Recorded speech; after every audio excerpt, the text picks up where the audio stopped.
Okay, so there are 7 models I'm going to cover. The first one being pivot to retail. And this is a really great model that a number of restaurants are incorporating during COVID-19. They're adjusting their operations to increase a retail focus by offering groceries and home pantry essentials.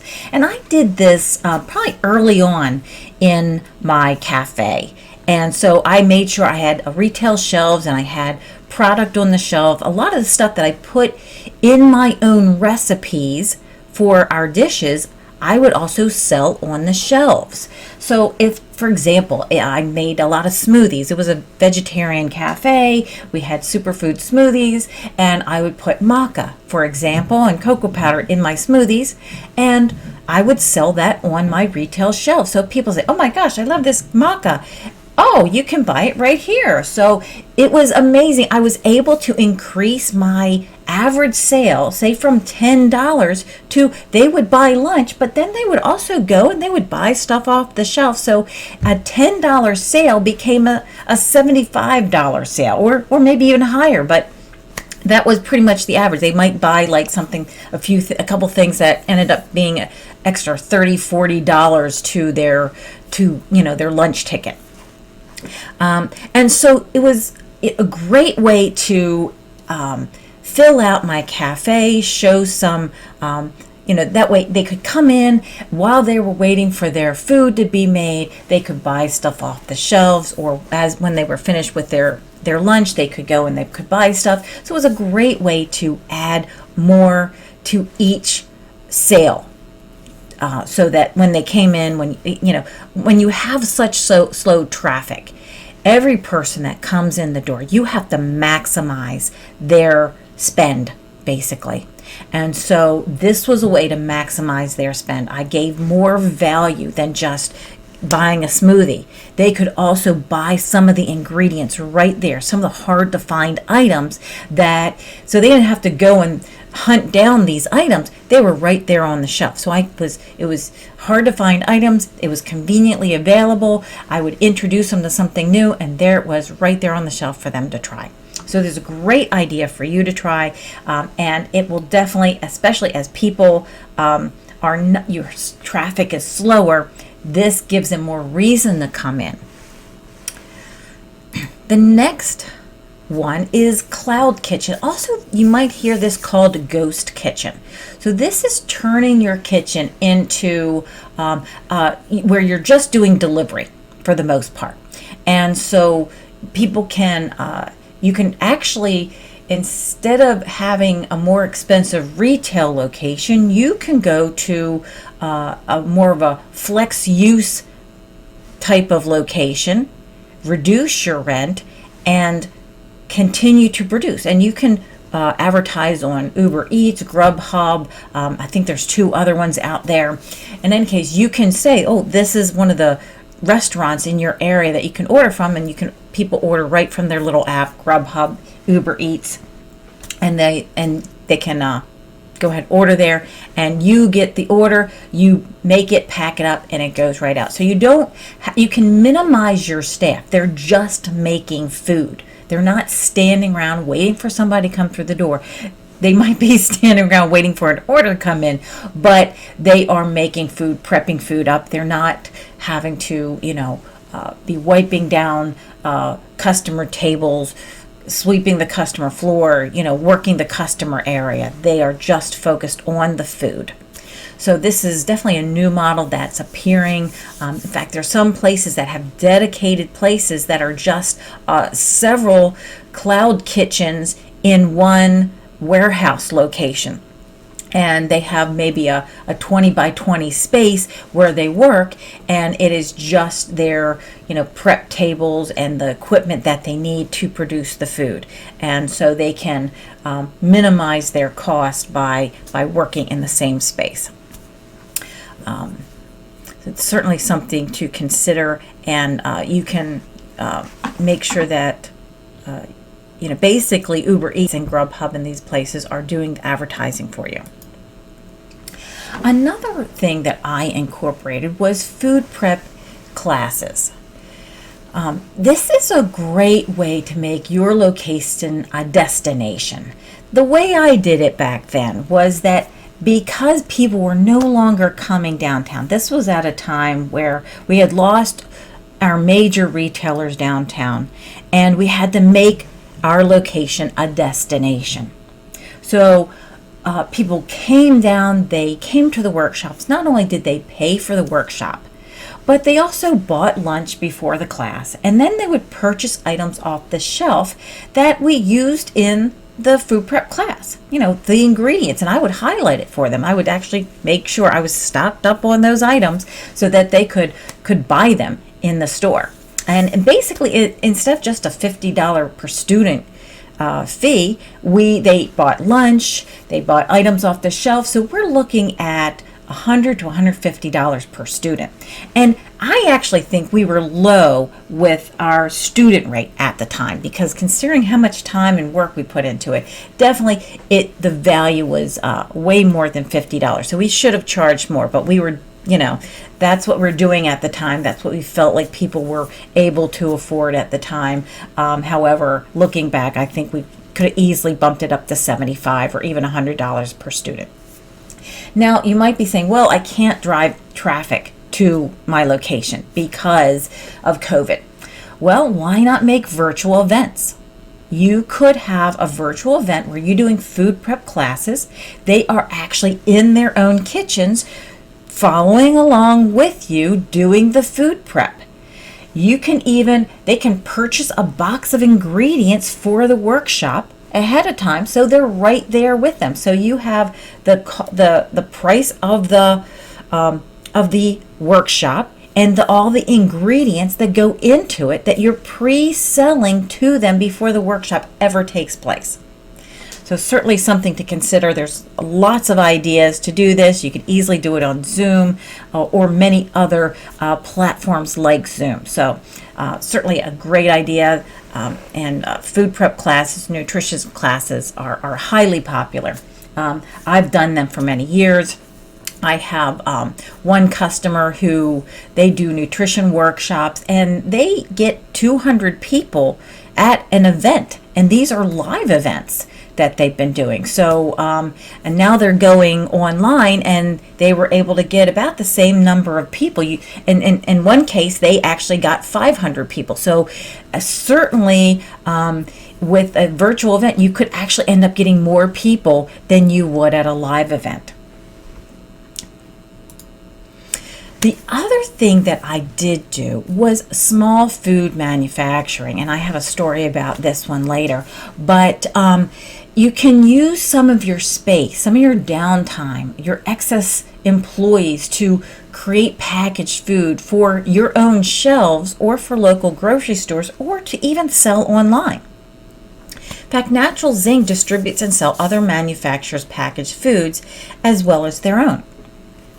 So you might want to, this is certainly an idea that you could do. Or you could become a contract kitchen where someone else needs someone to manufacture their foods, but they don't have the kitchen space, the certified kitchen space, and they don't have all the equipment, and they don't know, all the food safety processes that you do. So this is certainly a way that you can leverage your space, your skill, your assets to say, look, I can manufacture this for you in my kitchen.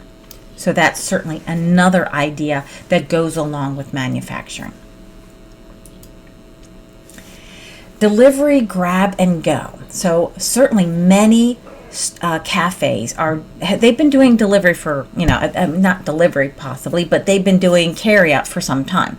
Certainly at my cafe, we did plenty of carry out, but more so now than ever before, you can highlight and make delivery and grab and go more convenient. So many cafes are doing this, but you can find new ways. Just like the example I gave earlier, they built something outside, so they could have a drive-through right outside. You can see in this picture they already had delivery orders ready to go outside, so people could grab them outside and go. Lots of places are doing stuff like this, and I encourage you to consider this and encourage this as part of your model. Also, you could make popular dishes that go great with meals that they have at home.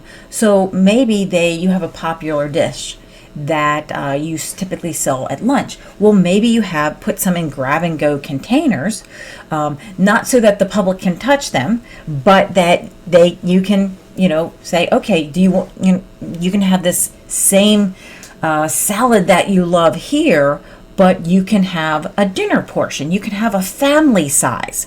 So certainly that's a great idea to make your meals more family size and easy to order that way. Would you like, a family size portion? And we can put that in your order, and you can have some tonight or for tomorrow evening. It's a great way to extend what you're doing and leverage all of your assets. Another great idea is online retail. Now, probably by now, if you are a cafe, you already have a restaurant app. Hopefully you do. There's lots of them out there. There's one pictured here. But there's other things you can do. You can sell stuff other than your menu items. If you have retail items, you can put them online to be purchased. You can also do drop ship. So you can say, well, here's these other items that complement the types of food that we have, and we will have our supplier drop ship them and send them to you. So you would have to work out drop ship arrangements, and Natural Zing happens to do that for customers. And so if you say, well, I want to offer all of the protein powders, but I can't afford to buy all this inventory, you can still list them on your website, and we will drop ship them to your customer. You just, of course, have to make sure that you collect all their address information. Or if you have specialty items that you would like us to ship for you, that is something that we can do as well. You say, oh, well, I'm manufacturing this product now. Can you ship this out for me to my customers? Yes, we can. So that's also something that Natural Zing offers. So these are just some more ideas for you to expand your reach those online shoppers, make things more convenient. Everything that you think about, and all of these models are just taking what you do and adding a piece to it, extending it. It's utilizing the assets that you already have in new and different ways to reach your customers' needs. Now we're going to work on exercise 1. Okay, now I know that I just gave you a lot to think about. There were a lot of business models there, but our next exercise is going to be about gaining clarity. And so the thing is that in our busy world, there is so many pressures upon us, so many things to think about, so many people have expectations of us, our bosses, our parents, our spouse, our children, our sisters, brothers, all these different people expect things of us, and we feel like we're being pulled in lots of different directions. And certainly, I just gave you a whole bunch of ideas, and you might be feeling overwhelmed, like, oh my gosh, I don't know what to start. Which one should I pick? Well, don't worry. That's why we start with this first exercise, because it's about getting clear on what you want, what your goals are.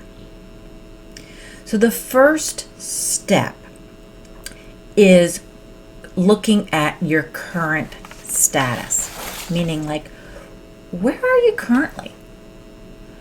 And I want you to be honest about this. Where are you now financially, relationship, business-wise, health-wise, where are you right now? And I know this is more of a business course, okay? So if you want, you can focus on business, but it's okay to throw in other areas, because guess what? They're intertwined, okay? Because if you're unhappy in another area of your life, it's going to have impact. If your relationship has problems, then it's going to have a negative impact on your business as well. If you're having health problems, that affects every area of your life. So I want you to think about where you are today. Why are you taking this workshop? What brought you here? What are you trying to solve? And again, I want you to be real with yourself. So many times it's all this stuff on Facebook where we try to act like, oh, everything's perfect, everything's great, look how many wonderful things are happening in my life. But the truth is that you're not where you want to be. And we have to start at this point, because we have to feel the pain. Why? Because pain is an incentive. A few weeks ago, I did a cleanse. And, the first 2 weeks were, basically you were doing liquids, smoothies and that kind of stuff. I think the first week you could have one solid meal, and then the next week was just all liquids, whether it was soup or smoothies. And I was great with that. I was like, oh, I can do that. And then I read that the third week was all water. And I was like, oh, I don't think I can just do a water fast. No, I can't do that. Well, during that time that I was doing the cleanse, the first 2 weeks, I had severe tooth pain. Turns out I ended up getting a root canal. And I couldn't eat anything. I mean, all I could do was drink water. I couldn't do a smoothie. That would hurt. Soup, I couldn't even, eat soft vegetables. No, none of that. Everything hurt my mouth. And so I could just do water. After that, I realized with the right incentive, yeah, no problem, I can do the water fast. And I did do the water fast, because I knew at that point, oh, look, I know I can do it, because I had to go, live on just water for a few days when I had the tooth pain. I'll just do that now. So this is why we do this. We do this to give you that pain so you realize you need change. It gives you the right incentive to make the change. So I want you to take a few moments now, pull out, if you haven't downloaded your worksheet, I want you to, pause right now and download it, print it off, and fill out that first section, your current status. What is happening in your life now? What is your pain?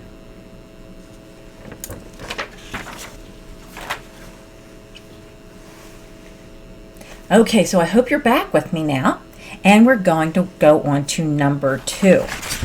And number 2, okay, so this is yes. So this is looking back.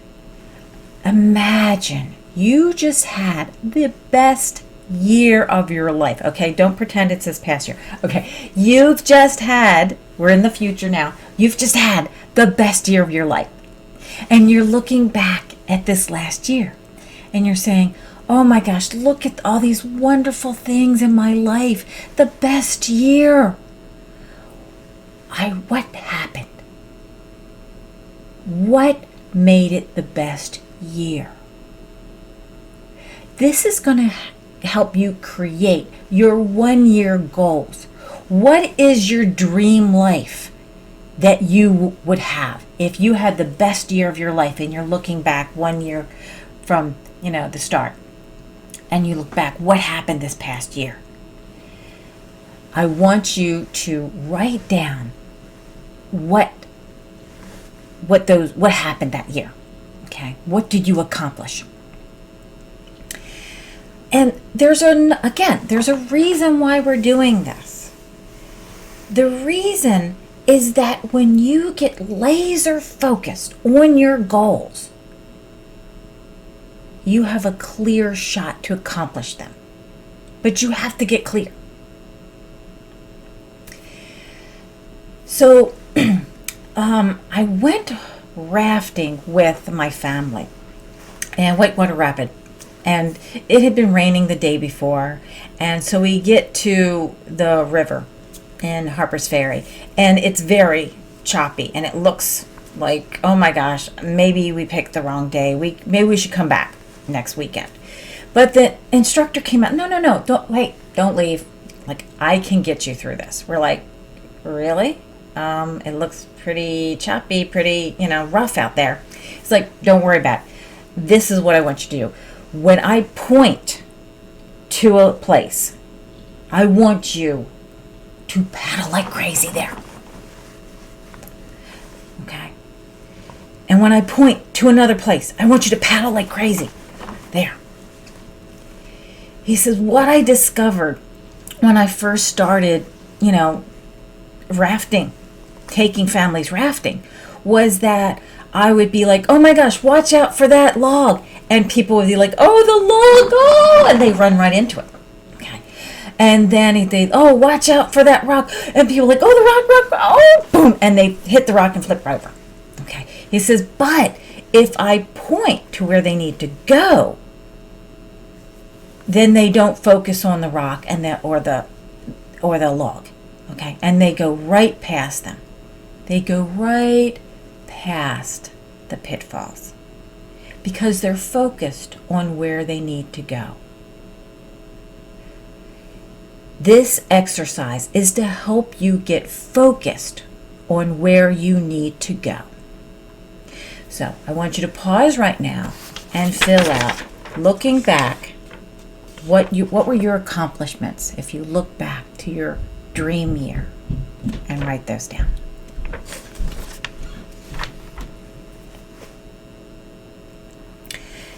Okay, we are on number 3 on our worksheet. Okay, why are these important? Why are these goals that you wrote down in number 2 so important? Basically, what drives you? And I want you to go deep on this because I know we could say something surface level, but there's often something much deeper behind that. I'll share my goal, okay? Number 1, current status, I'm not the weight that I want to be, okay? And I haven't been for a number of years. And my goal is I want to be 120 pounds. Okay. First of all, it's measurable, it's achievable, and I'm focused on that. Okay. And so 120 pounds. And the reason why I want to be 120 pounds, why do I want to be 120 pounds? Why is this important to me? Well, it's not just a number that I'm trying to reach. Okay. There's a reason why I want to be 120. There's a reason why I want to lose weight this year. I turned 50 this year. And to me, that's a big number. I think I'm worried about looking old. I'm worried about aging. But if I can get down to 120, then I know I'll look good. That I know I'll look sexy. Now, I'm not trying to look sexy for everybody out there. I'm trying to look sexy for my husband. And so that's why it's important to me. I want to look really good for my husband. I want to feel really good for myself. I want to feel sexy and be like, yeah, I don't care about turning 50 because I'm a sexy 50-year-old. So that is why it's important to me. And when I think about that, then I stick to my diet. Then I stick to my goals. Because if I know why it's important to me and I remind myself, maybe you want to post this up somewhere for yourself so it reminds you why you're doing these goals. So I want you to take the time now to pause and work on your worksheet. Okay, well, we're down to number 4. Okay, number 4 is the capabilities that you are going to need to achieve these goals. What do you need to put in place to make sure you meet these goals? You might have an idea now. I'll give you an example. For my goal, I know that I have to keep really healthy foods in the house, meaning like I'm planning to have 2 smoothies a day, and that means I have to have protein powders available in my personal kitchen, superfoods in my personal kitchen. I know if I have those there, I'm not going to reach for crap. I know, oh no, I have the good stuff. You know, these are my meals. I'm going to make really healthy smoothies that are nutrient dense, and so I have everything I need right here, so I'm not going to grab bad stuff. Not that I grab that much bad stuff, I don't, but in any case, but really good stuff. I also have a workout plan in place. I know if I don't have a workout plan, that's my Achilles heel. If I don't have a workout plan, I'm not going to stick to it. So I have a plan, a detailed plan in place that I need to follow. What capabilities do you need to achieve these goals? And you might not know quite yet. And one of the reasons we're doing this workshop is we are going to go through my process so that you can discover what you need to put your goal in place. Okay, so you can take your time and fill that out now.